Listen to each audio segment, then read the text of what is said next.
नमस्कार विद्यार्थी मित्रांनो, स्वागत आहे तुमचं आमच्या स्टडी डायरीच्या यूट्यूब चॅनलमध्ये। विद्यार्थी मित्रांनो, महाराष्ट्र राज्य संचलित state common entrance test cell विद्यार्थी मित्रांनो, राज्य सामायिक परीक्षा कक्ष या अंतर्गत घेण्यात येणारी लॉ सीईटी मग 3 वर्षाचा अभ्यासक्रम असेल तसेच 5 वर्षाचा अभ्यासक्रम असेल। तर विद्यार्थी मित्रांनो, तुम्हाला जर या अभ्यासक्रमासाठी ॲडमिशन घ्यायचं असेल तर तुम्हाला एक सीईटी द्यावी लागते। या सीईटीचा पुरेपूर अभ्यास करण्यासाठी आणि परिपूर्ण तयारी करण्यासाठी आम्ही आपल्यासाठी घेऊन आलो आहोत कायदेविषयक अभिवृत्ती म्हणजे लीगल ॲप्टिट्यूड या टॉपिकवर महत्त्वाची प्रश्नांची उत्तरे। विद्यार्थी मित्रांनो, लॉ सीईटीचा अभ्यास करत असताना आपल्याला भारतीय राज्यघटना या विषयावर नक्कीच चांगल्या प्रकारे आमच्याकडे मार्गदर्शन मिळणार आहे। विद्यार्थी मित्रांनो, जे विद्यार्थी 3 इयर लॉ सीईटी तसेच 5 इयर लॉ सीईटीची तयारी करत असतील त्यांनी आमच्या चॅनलला सबस्क्राइब करा आणि व्हिडिओ आवडला तर लाईक करा आणि शेअर करा। विद्यार्थी मित्रांनो, लॉ सीईटीची तयारी करत असताना आपल्याला राज्यघटना, त्यानंतर भारतीय दंड संहिता, त्याचबरोबर भारतीय संविधान अधिनियम तसेच नुकसानीचा कायदा व ग्राहक संरक्षण अधिनियम तसेच कायदेविषयक मनी या संपूर्ण 5 टॉपिकचा अभ्यास करणं अतिशय महत्त्वाचं आहे। तर विद्यार्थी मित्रांनो, आपल्याला लॉ सीईटी पास करायची असेल आणि महाराष्ट्रातील टॉपच्या लॉ कॉलेजेसमध्ये ॲडमिशन मिळवायचं असेल तर आपल्याला सीईटीच्या परीक्षेमध्ये 100 पेक्षाही जास्त गुण मिळणे आवश्यक आहे। आणि त्याचकरिता आम्ही आपल्यासाठी एक परिपूर्ण कोर्स लॉन्च केलेला आहे। तर या कोर्समध्ये आम्ही आपल्याला देणार आहोत फुल सिलेबस रेकॉर्डेड व्हिडिओ लेक्चर्स, त्याचबरोबर फुल सिलेबसवर तयार केलेली नोट्स आणि विद्यार्थी मित्रांनो, प्रॅक्टिस करता 1000 पेक्षा जास्त MCQs आम्ही आपल्याला देणार आहोत। त्याचबरोबर 10 फुल सिलेबस टेस्ट सिरीज देणार आहोत आणि या संपूर्ण कोर्सची माफक फी असणार आहे 1000 रुपये। तर विद्यार्थी मित्रांनो, ज्या विद्यार्थ्यांना या क्रॅश कोर्सला ॲडमिशन घ्यायचं असेल त्यांनी आम्हाला आमच्या व्हॉट्सअप नंबरवर मेसेज करायचा आहे। तुमचं नाव आणि तुमचा पत्ता मेसेज करायचा आहे। तर विद्यार्थी मित्रांनो, ही संपूर्ण माहिती आमच्या कोर्सबद्दल आहे। आता विद्यार्थी मित्रांनो, आपण आजचे व्हिडिओ लेक्चरला सुरू करूया। प्रश्न असा आहे, who among the following was the first speaker of the Lok Sabha? खालीलपैकी लोकसभेचे पहिले सभापती कोण होते? यामध्ये आहे GN माळवणकर, त्यानंतर GS धिल्लन, त्यानंतर हुकुमसिंग आणि अनंत स्वयं अय्यंगार। तर विद्यार्थी मित्रांनो, या प्रश्नाचं योग्य उत्तर आहे पर्याय क्रमांक A GN मावळकर। पुढचा प्रश्न आहे, the speaker of Lok Sabha has to address his letter of resignation to, म्हणजे लोकसभेच्या अध्यक्षांना त्यांच्या राजीनाम्याचे पत्र कोठे संबोधित करावे लागेल? यामध्ये 4 पर्याय दिले आहेत। पहिला पर्याय आहे उपराष्ट्रपती, दुसरा पर्याय पंतप्रधान, तिसरा पर्याय राष्ट्रपती आणि चौथा पर्याय लोकसभेचे उपसभापती। म्हणजे या प्रश्नाचं योग्य उत्तर असणार आहे पर्याय क्रमांक D, लोकसभेच्या अध्यक्षांना त्यांच्या राजीनाम्याचे पत्र लोकसभेचे उपसभापती यांच्याकडे संबोधित करावे लागेल। पुढचा प्रश्न आहे, the constitution of India is, म्हणजे भारताचे संविधान आहे। यामध्ये 4 पर्याय दिले आहेत। यामध्ये पहिला पर्याय आहे अतिशय कठोर, त्यानंतर लवचिक, तिसरा पर्याय कठोर आणि शेवटचा आहे अंशतः कठोर आणि अंशतः लवचिक। तर विद्यार्थी मित्रांनो, भारताचे संविधान हे अंशतः कठोर आहे आणि अंशतः लवचिक आहे।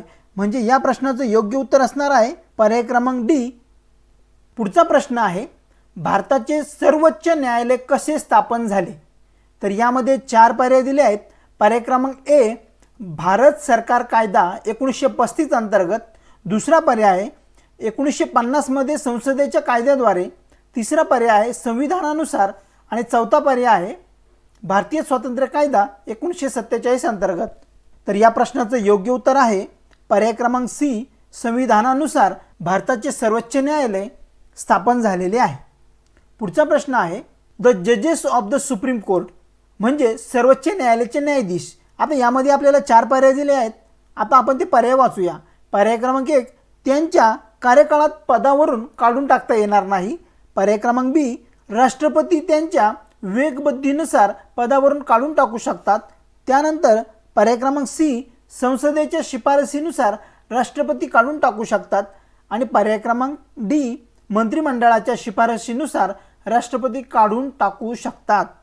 तर विद्यार्थी मित्रांनो, यामध्ये प्रश्नाचं योग्य उत्तर असणार आहे संसदेच्या शिफारसीनुसार राष्ट्रपती सर्वोच्च न्यायालयाच्या न्यायाधीशांना काढू शकतात.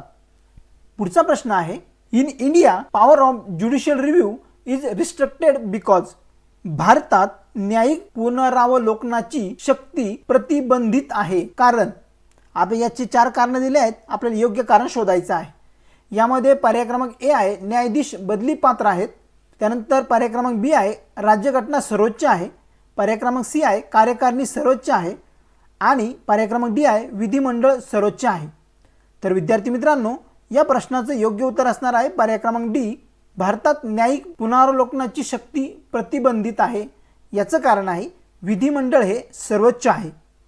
पुढचा प्रश्न आहे, which of the following amendments curtailed the supreme court's power of judicial review. खालीलपैकी कोणत्या सुधारणांनी सर्वोच्च न्यायालयाच्या न्यायिक पुनरावलोकनाच्या अधिकारात कपात केली आहे.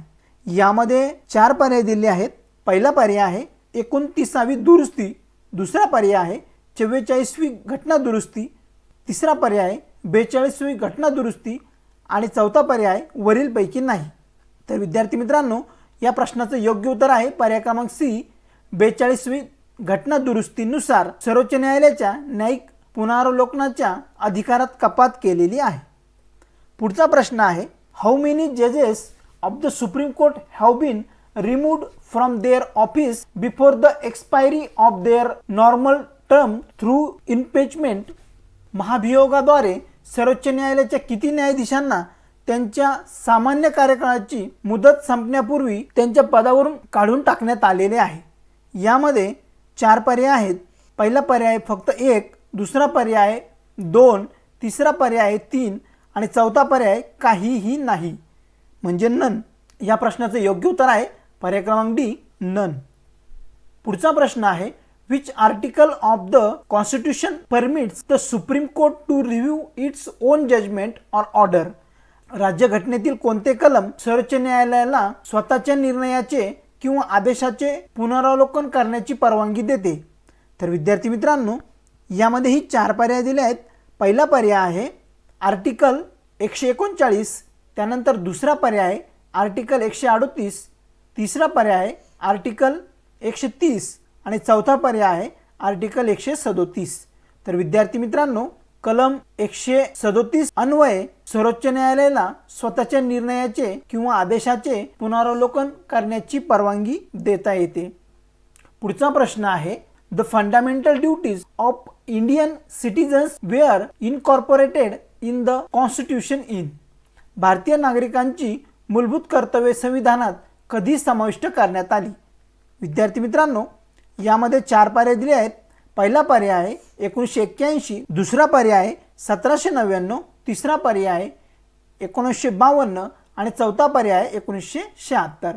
तर सन 1976 रोजी भारतीय नागरिकांची मूलभूत कर्तव्ये संविधानात समाविष्ट करण्यात आली. पर्याय क्रमांक डी हा बरोबर आहे. संविधान सभेच्या मसुदा समितीचे अध्यक्ष म्हणून कोणी काम केले. तर यामध्ये विद्यार्थी मित्रांनो 4 पर्याय दिले आहेत. पहिला पर्याय वल्लभभाई पटेल, दुसरा पर्याय B.R. आंबेडकर, त्यानंतर तिसरा पर्याय डॉक्टर राजेंद्र प्रसाद आणि चौथा पर्याय आहे जवाहरलाल नेहरू. तर या प्रश्नाचं योग्य उत्तर आहे पर्याय क्रमांक बी B.R. आंबेडकर. संविधान सभेच्या मसुदा समितीचे अध्यक्ष म्हणून B.R. आंबेडकर यांनी काम केले.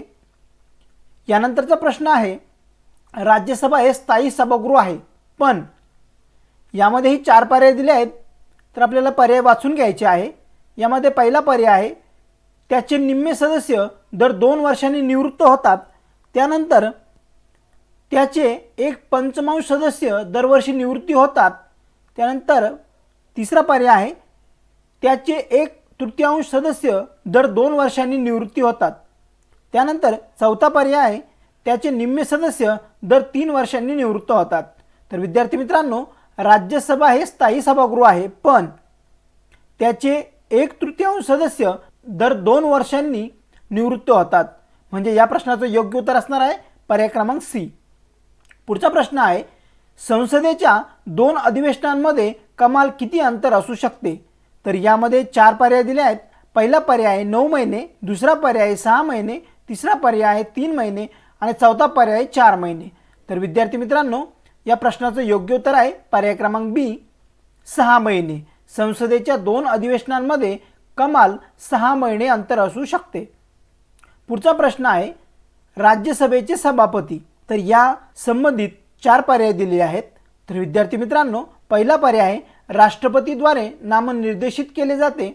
त्यानंतर दुसरा पर्याय राज्यसभेच्या सदस्यांद्वारे निवडले जाते. तिसरा पर्याय आहे लोकसभा आणि राज्यसभेच्या सदस्यांद्वारे एकत्रितपणे निवडले जाते. आणि चौथा पर्याय वरीलपैकी नाही. तर विद्यार्थी मित्रांनो, या प्रश्नाचं योग्य उत्तर आहे पर्याय क्रमांक सी.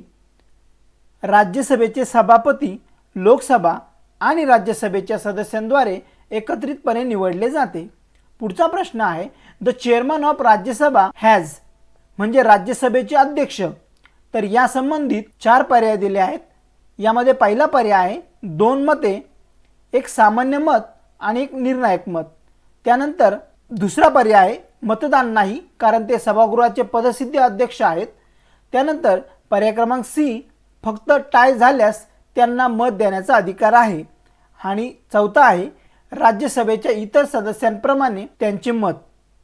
तर विद्यार्थी मित्रांनो, राज्यसभेच्या अध्यक्षांना फक्त टाय झाल्यास त्यांना मत देण्याचा अधिकार आहे. याचं योग्य उत्तर आहे पर्याय क्रमांक सी.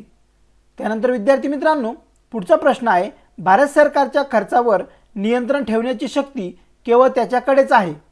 यामध्ये 4 पर्याय दिले आहेत. पहिला पर्याय आहे केंद्रीय अर्थमंत्री. दुसरा पर्याय नियंत्रक आणि महालेखापरीक्षक. चौथा पर्याय संसद आणि तिसरा पर्याय राष्ट्रपती. तर विद्यार्थी मित्रांनो, भारत सरकारच्या खर्चावर नियंत्रण ठेवण्याची शक्ती केवळ नियंत्रक आणि महालेखापरीक्षक यांच्याकडे आहे. तर या प्रश्नाचं योग्य उत्तर आहे पर्याय क्रमांक बी. पुढचा प्रश्न आहे खालीलपैकी कोणाला लोकसभेचे संरक्षक मानले जाते. तर यामध्ये 4 पर्याय दिले आहेत. पर्याय क्रमांक ए पंतप्रधान, पर्याय क्रमांक बी सभापती, पर्याय क्रमांक 3 सत्ताधारी पक्षाचा मुख्य व्हीप आणि पर्याय क्रमांक डी विरोधी पक्षाचा नेता. तर विद्यार्थी मित्रांनो, लोकसभेच्या सभापतींना लोकसभेचे संरक्षक मानले जाते. या प्रश्नाचं योग्य उत्तर आहे पर्याय क्रमांक बी. पुढचा प्रश्न आहे संसदेच्या खालीलपैकी कोणती समिती खर्चाची नियमितता आणि अर्थव्यवस्थेशी संबंधित आहे. यामध्ये 4 समित्या दिल्या आहेत. पहिला आहे अंदाज समिती, दुसरा आहे सार्वजनिक उपक्रमांची समिती, तिसरा आहे लोकलेखा समिती आणि चौथा आहे वरीलपैकी सर्व. तर विद्यार्थी मित्रांनो, या प्रश्नाचं योग्य उत्तर आहे पर्याय क्रमांक सी लोकलेखा समिती. संसदेच्या लोकलेखा समितीमध्ये खर्चाची नियमितता आणि अर्थव्यवस्थेशी संबंधित आहे. पुढचा प्रश्न आहे खालीलपैकी कोणती संसदीय समिती भारताच्या नियंत्रक आणि महालेखापरीक्षकांच्या अहवालाची छाननी करते. तर यामध्येही 4 पर्याय दिले आहेत. पहिला पर्याय आहे अंदाज समिती, दुसरा आहे सार्वजनिक उपक्रमांची समिती, चौथा आहे लोकलेखा समिती आणि वरीलपैकी सर्व. तर विद्यार्थी मित्रांनो, या प्रश्नाचं योग्य उत्तर आहे पर्याय क्रमांक सी लोकलेखा समिती. लोकलेखा समिती ही संसदीय समिती भारताच्या नियंत्रक आणि महालेखापरीक्षकांच्या अहवालाची छाननी करते. पुढचा प्रश्न आहे लोकसभा राज्यसभेपेक्षा श्रेष्ठ आहे, त्याचं कारण. तर यामध्ये 4 पर्याय दिले आहेत. पहिला पर्याय आहे तो एकटाच पर्स नियंत्रित करतो, दुसरा पर्याय आहे ते थेट निवडले जातात आणि ते मंत्री परिषदेला अविश्वास ठरावाद्वारे मतदान करू शकते, आणि शेवटचा आहे ऑल ऑफ दी अबो म्हणजे वरील सर्व कारण. विद्यार्थी मित्रांनो, लोकसभा राज्यसभेपेक्षा श्रेष्ठ आहे तर त्याची खाली दिलेली 3ही कारणे आपण सांगू शकतो. म्हणजे it's alone controls the purse, त्यानंतर इट्स डायरेक्टली इलेक्टेड आणि see it can cast the council of minister through a vote of non confidence. अशा प्रकारे विद्यार्थी मित्रांनो, या प्रश्नाचं योग्य उत्तर आहे वरीलपैकी सर्व म्हणजे पर्याय क्रमांक डी. अशा प्रकारे विद्यार्थी मित्रांनो, आजच्या सेशनमध्ये आपण महत्त्वाची राज्यघटना या टॉपिकवर प्रश्नांची उत्तरं पाहिलेली आहेत. तर विद्यार्थी मित्रांनो, अशाच प्रकारे तुम्ही जर लॉ सीईटी त्यानंतर बीएड सीईटीची तयारी करत असाल तर आमच्या चॅनलला तुम्ही सबस्क्राईब करा. विद्यार्थी मित्रांनो, आम्ही राज्यघटना या टॉपिकवर बऱ्याच प्रकारचे MCQs घेतलेले आहेत. ती संपूर्ण लेक्चर सिरीज तुम्ही फॉलो करा, म्हणजे तुम्हाला सीईटीच्या परीक्षेमध्ये त्याचा जास्तीत जास्त उपयोग होईल. विद्यार्थी मित्रांनो, व्हिडिओ आवडला असेल तर लाईक करा, शेअर करा आणि सबस्क्राईब करा. धन्यवाद विद्यार्थी मित्रांनो.